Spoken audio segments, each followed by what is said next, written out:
एक नेक हिरन। बहुत ही पुरानी बात है। एक विशालकाय जंगल में बहुत से पशु पक्षी रहा करते थे। उनके बीच एक रंगीला नाम का बड़ा ही नेक हिरन भी रहता था। बहुत ही मेहनती, मिलजुल के रहना वाला और सबका उपकार चाहने वाला था।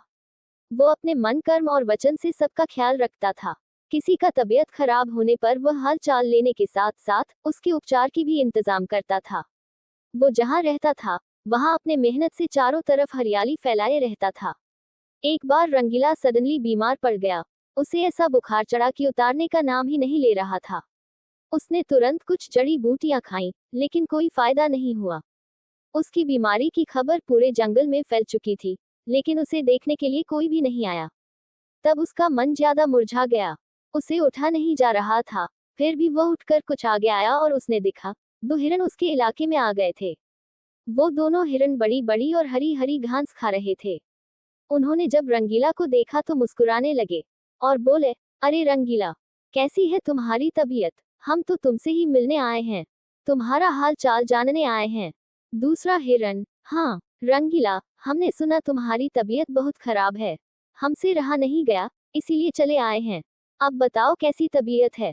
रंगीला बोला, तबीयत में कोई इतना फर्क नहीं आया है, लगता है और कोई दूसरी दवा लेनी पड़ेगी।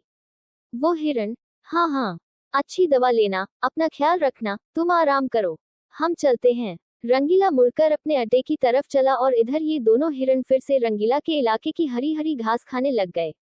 उन दोनों में से एक हिरन बोला, इस जगह के बारे में जितना सुना था उससे भी अच्छा पाया। रंगीला ने बड़ी मेहनत से ये गुलशन सजाया है, चारों तरफ हरियाली ही हरियाली है, देखकर और खाकर तबीयत हरी हो गई। कल रंगीला से मिलने के बहाने फिर आऊंगा। वहीं पर दूसरा हिरन बोलता है, मुझे रंगीला की तबीयत से क्या लेना देना, मुझे तो इस इलाके की हरी हरी घास खाना है, मैं भी तुम्हारे साथ कल आऊंगा। दोनों हिरना का जब पेट भर गया तब वह वहां से चले गए। अपने इलाके में जाने के बाद वो दोनों हिरन रंगीला के इलाके की हरी हरी घास की बहुत तारीफ करने लगे और बोले, अरे भाई, क्या यहाँ सूखी घास खाते पड़े हो? जाओ रंगीला के इलाके में, वहाँ चारों तरफ हरियाली ही हरियाली है, वहां जाओ, रंगीला का हाल चाल पूछो और पेट भरकर हरी हरी घास खाओ। और दूसरा हिरन बोला, रंगीला बहुत अच्छा है, बड़ा नेक है, उसकी बीमार पड़ने पर भी हमें हरी हरी घास खाने के लिए मिल रही है, इससे अच्छी बात भला और क्या हो सकती है। बहुत सारी हीरोइन की टोली बन गई। फिर सब रंगीला का हाल चाल पूछने रंगीला के इलाके में पहुंच गए।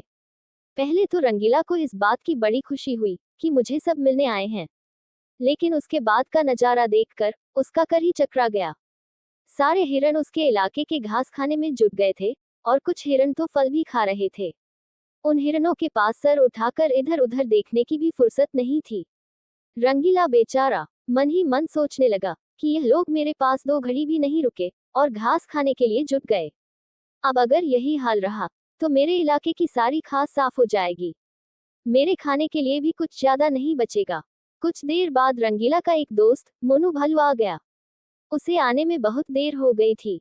वह आते ही उससे माफी मांगता है, फिर कहता है, माफ करना मेरे दोस्त, मैं तुम्हारे लिए दवाइयाँ की तलाश में गया था और आने में थोड़ा लेट हो गया और मुझे बहुत दूर जाना पड़ा। दवाइयाँ तो मिल गई, लेकिन आने में देर हो गई, ये तुम खा लो और जल्दी से ठीक हो जाओ।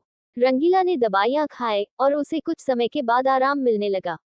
उसका दोस्त मोनू उसके साथ ही रुक रहा। 2 दिन के बाद रंगीला की तबीयत बिल्कुल ठीक हो गई, लेकिन उसके खाने के लिए ना कोई फल बचा था और ना ही कोई घास बची थी। उसकी सारी मेहनत पर पानी फिर गया था। वो बहुत उदास हो गया।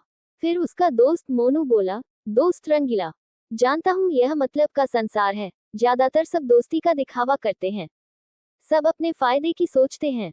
तुम चिंता मत करो, हम दोनों मिलकर फिर से गुलशन सजाएंगे।